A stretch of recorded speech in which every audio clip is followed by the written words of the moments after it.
lorsqu'il va chercher les âmes, il y a aussi d'autres qui vont chercher les âmes.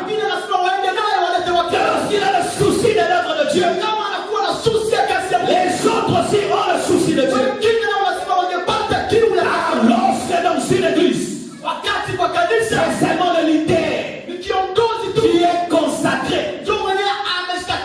C'est un qui simbi spirituel.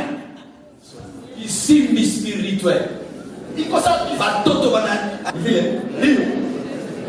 Un petit corps, une grosse tête. Un petit corps, une grosse tête.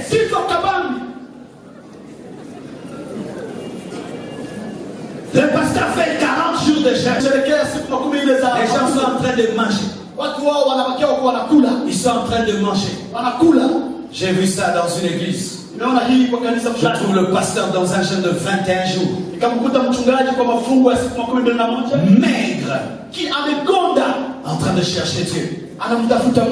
Les collaborateurs en train de manger. En train de manger. Dans l'église primitive, tous étaient consacrés. Ce n'était pas seulement Pierre. Ce n'était pas seulement Matthieu. Tout le monde dans l'église primitive était consacré.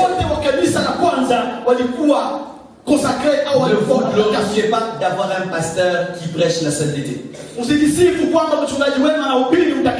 aussi, vous devez prêcher la sainteté. Je vois des fois dans les églises, lorsqu'on a un bon pasteur qui craint Dieu, les gens font de sa crainte de Dieu leur crainte de Dieu.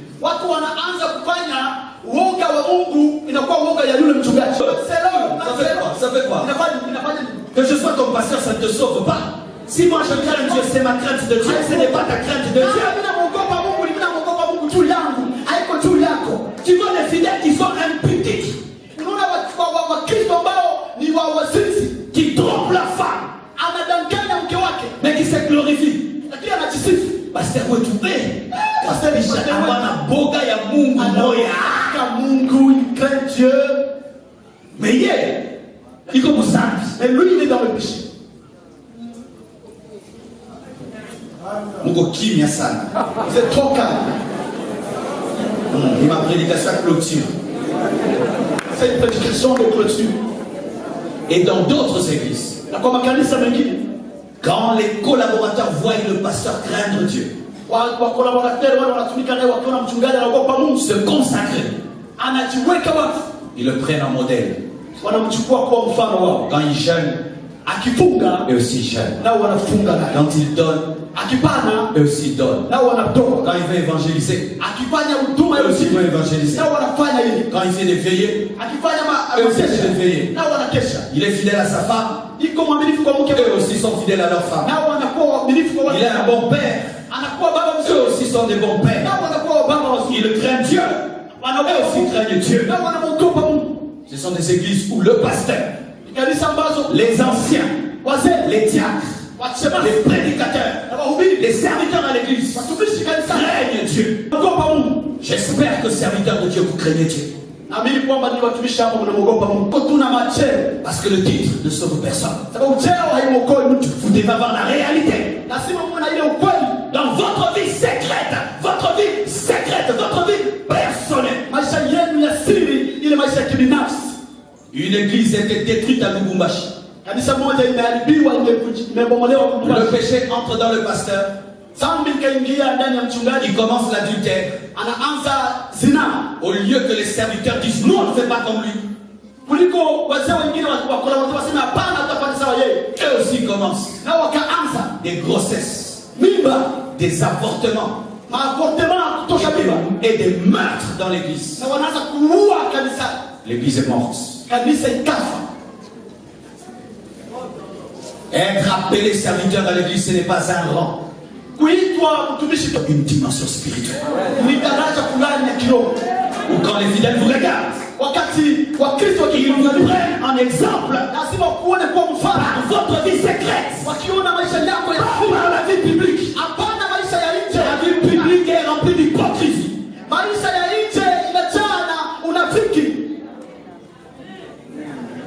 rempli d'hypocrisie. Et troisième niveau, c'est quand toute l'église craint Dieu.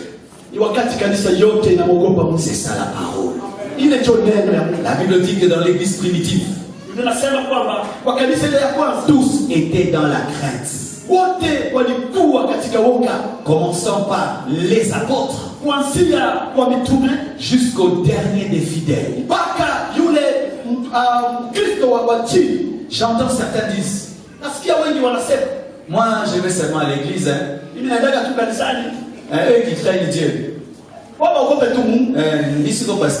je suis pas un pasteur. Les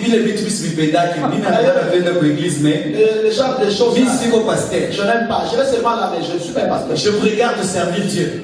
Je vous observe servir Dieu. C'est votre œuvre, c'est votre église. Cela mène la mort. Toi qui t'es converti hier, tu dois te consacrer même si tu n'es pas serviteur de Dieu. Tu ne dois pas regarder les autres craignent Dieu et toi tu regardes. Tu ne dois pas être un spectateur de la consécration des autres. Tu ne dois pas devenir un observateur spirituel dans l'église, mais toi-même tu dois pratiquer la parole.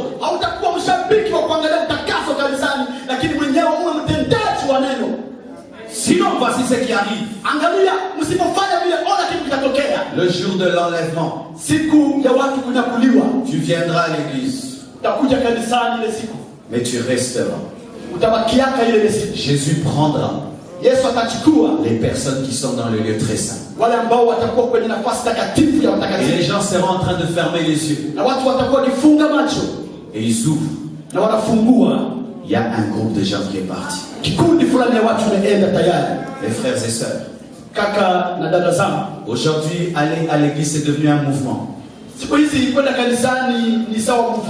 Les gens ne savent même plus ce qu'ils viennent faire à l'église. C'est devenu un lieu où on va perdre du temps. Regardez les gens. Causer. On vient à l'église. Certains sont même tellement habitués à l'église qu'ils ne savent même plus ce qu'ils vont faire. Regarde, même tu dors pendant que je prêche. Pourquoi? Parce que tu veux que je te dise des choses que tu vas entendre. Même si vous dormez vous tous, je vais continuer à prêcher. Vous tous, dormez.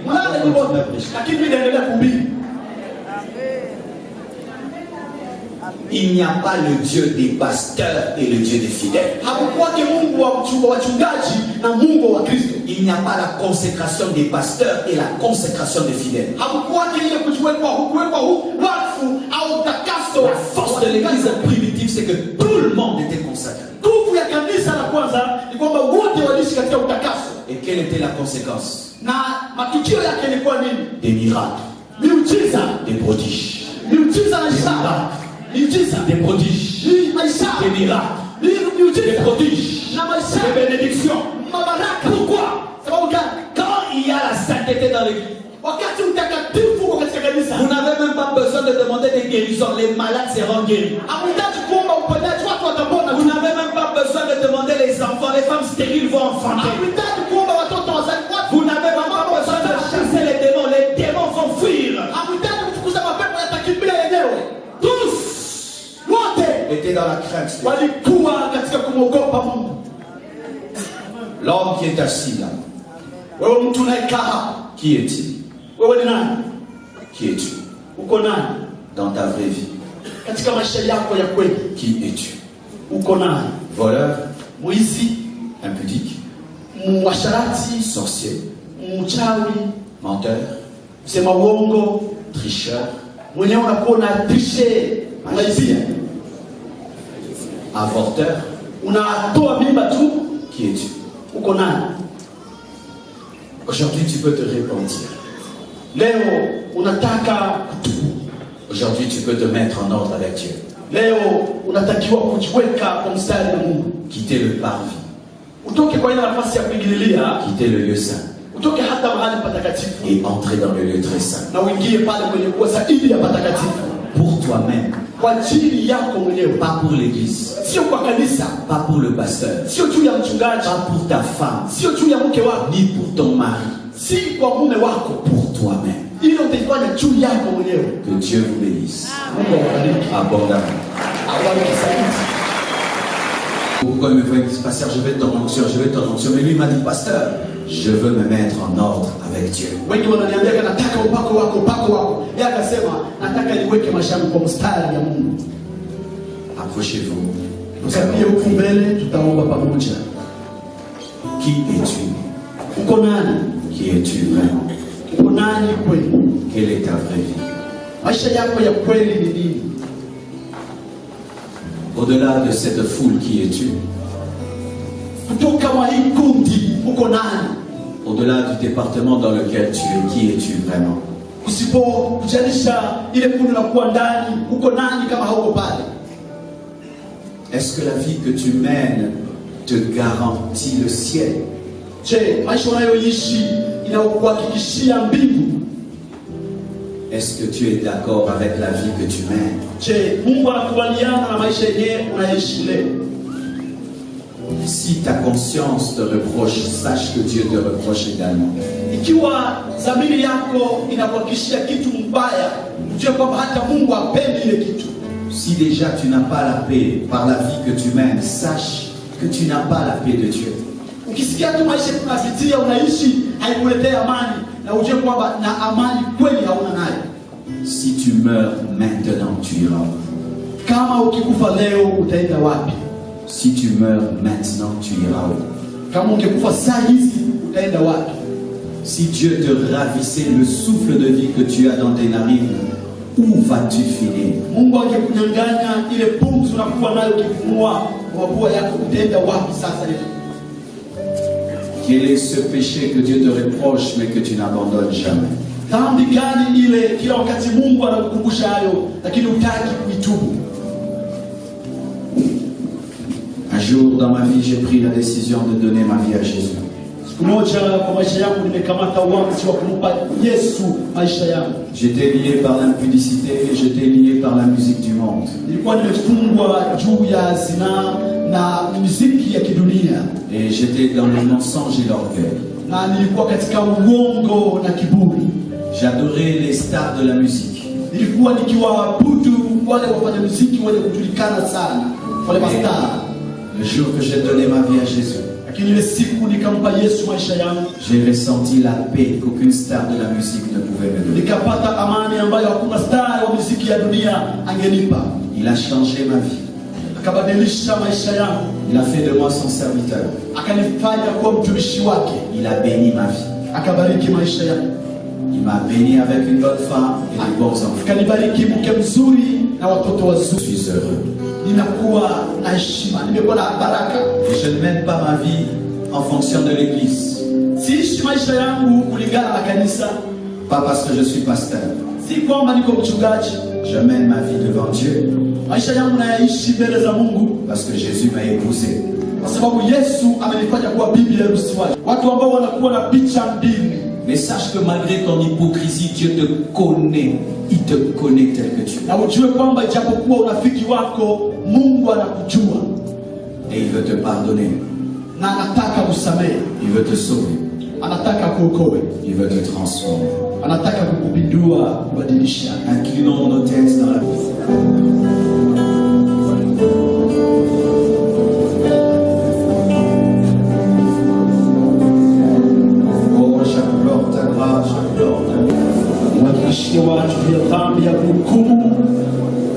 Je demande un réveil, un bouleversement.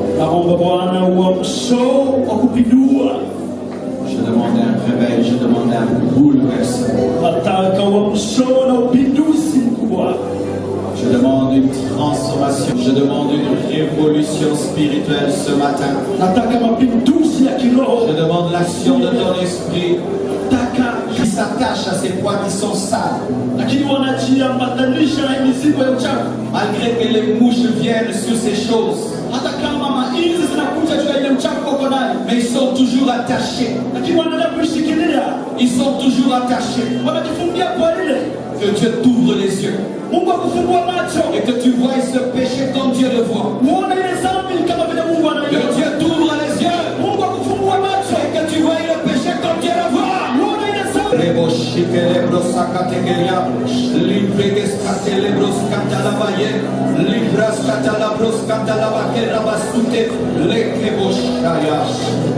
Ainsi parle le Seigneur. Ainsi parle le Seigneur. Plusieurs se sont habitués à ma parole, dit le Seigneur. Ils sont habitués à ma parole. Ils sont habitués d'entendre des réprimandes.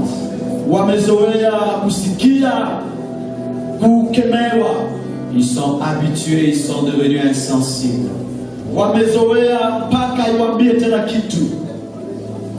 Ils ont endurci leur cœur. Leurs cœurs sont devenus insensibles. Parce qu'ils se sont habitués à moi. Ils se sont habitués à moi.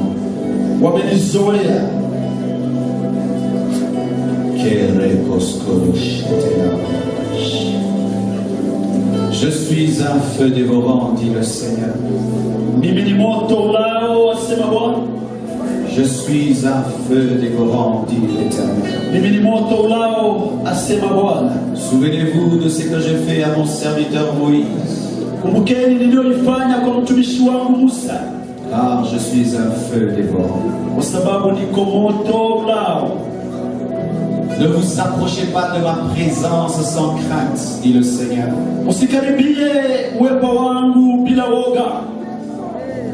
Ne vous approchez pas de ma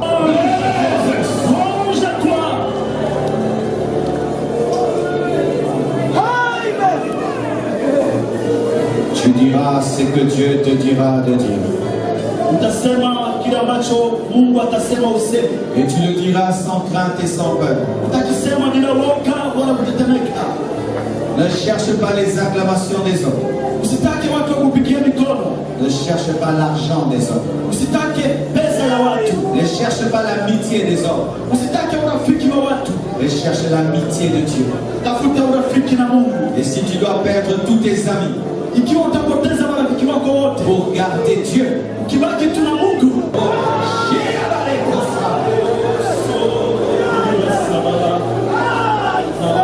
levez les mains.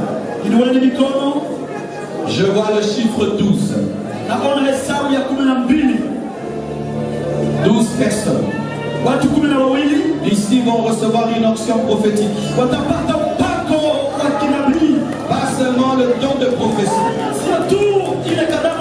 mais aussi un ministère prophétique. Un ministère prophétique accompagné de la parole, de la révélation, des miracles et des prodiges. Là où vous êtes, la main de Dieu te cherche et te trouve. Là où vous êtes, la main de Dieu te cherche et te trouve.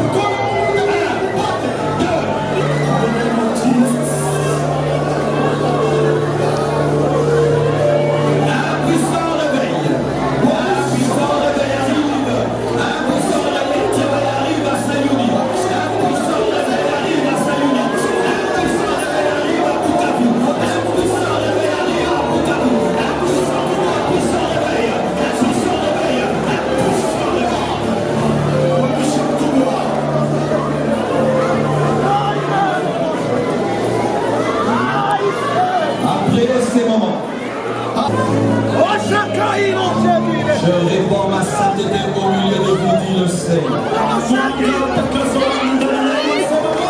J'éclaire le péché le plus secret, dit le Seigneur. Plus jamais le même. Même vous qui êtes dehors, soyez concentrés. Soyez concentrés. Dieu n'est pas que dans le temple, il est même là où vous êtes.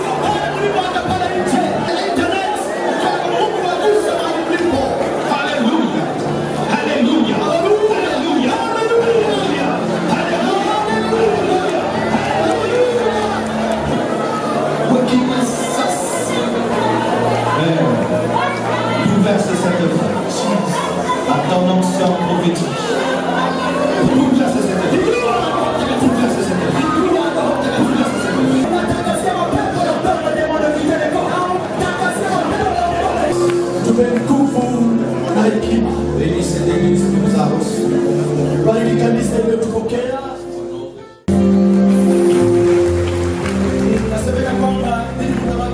hatukuuliza watu ambao wameamua kuweka maisha yao yote kwa Yesu. Pendant 3 jours, on n'a pas demandé aux gens qui ont décidé et qui ont même décidé d'être baptisés par les eaux profondes.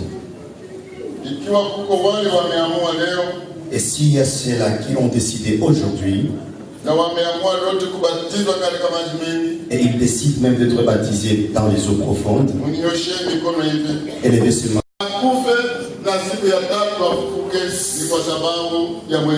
C'est ce qui a fait qu'il a laissé le trône, il est descendu, il a été torturé pour nous. Ceux-là qui ont décidé, sans crainte ni honte, peuvent avancer ici devant. Nous allons vous baptiser dans les eaux profondes.